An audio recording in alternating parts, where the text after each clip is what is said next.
Market analyst Kyle Bumsted. And Kyle, getting off to a little slow start in the cattle market today, but we've turned most of it around. What's your take? That's right, Bruce. We did. We started off here kind of what looked to be was going to be an open price high here. We set our open. That looked to be the high here for the first about 10, 15 minutes. Then we started slowly grinding and pushing back higher. This August live cattle contract ran up to 208.57. We're sitting at 207.82 right now. So about 72 points off our highs here. Not a lot of movement here.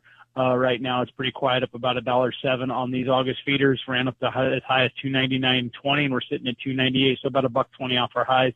Now that market there is going to see a lot of movement here this week, and the reason I say that is we have May feeder cattle that go off here on Thursday at noon, and they're going to get tied closer and closer to that index. Now speaking of the index, I was a little bit disappointed here by some of these northern sales here over the weekend. The index today looks like it's going to be down about $1.93, around that 298.86, with a daily number going into that calculation of 291.39 on a little over 5,400 head.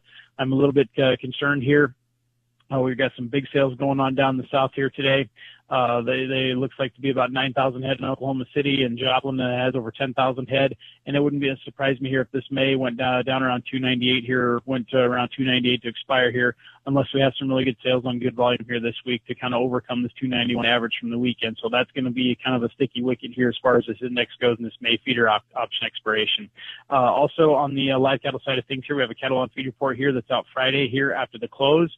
And so far to me, from what I'm hearing, it looks like cash is going to be steady to slightly higher this week. We're not seeing a lot of commercial support here underneath this complex here this morning. This looks to be non-commercial short covering here and a little bit of cattle on feed report buying here, Bruce. All right, Kyle, thank you very much. If you want to talk to Kyle about the livestock market, call 308-708-7340. You're listening to the Rural Radio Network. There are three big reasons growers choose crop hail insurance from Farm Credit Services of America. One, they trust our expertise to deliver the right coverage. Two, we work with several companies so they'll get the right product. And three, should their crops ever get hail, they'll get the right service. Get the crop hail coverage that's right for you. Call Farm Credit Services of America and see for yourself. 1-800-884-FARM. Agriculture works here. Out here on Nebraska's calm, welcoming waters, fishing is a breeze. It's the sweet spot where solo anglers find quiet before the catch, families reel in memories, and first-timers discover what makes fishing so special.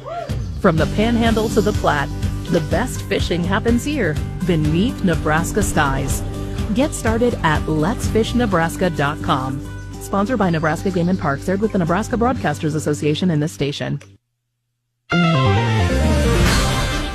This is a market update. I'm Bruce Gorder on the Rural Radio Network. The U.S.-China trade talks are reported to be advancing. However, China's been a disappointing corn importer so far, with customs data indicating China has imported only 440,000 metric tons of corn year to date, and that is down 95% from the previous year so far. U.S. corn demand is so far exceeding even the newly increased USDA corn export estimates. And the belief is the USDA may be underestimating the total by another 50 to 100 million bushels. Should lead to another export increase and lower ending stocks soon. So we'll have to wait and see how that works out. Weakness in the wheat market last week was helped by the bearish yield and production number from the annual Wheat Quality Council of Kansas crop, with a second best 53.7 bushel per acre yield reported. July corn up 1 3/4 at 445 1/4. The December is up 3 1/4 at 438 3/4. July soybeans up 2 at 1052. November up 4 at 1039 1/2. July Chicago wheat up 2 at 527. July Kansas City wheat up 5 3/4 at 522 1/4. June live cattle up 92 at 213.15. August up $1.35 at 208.12.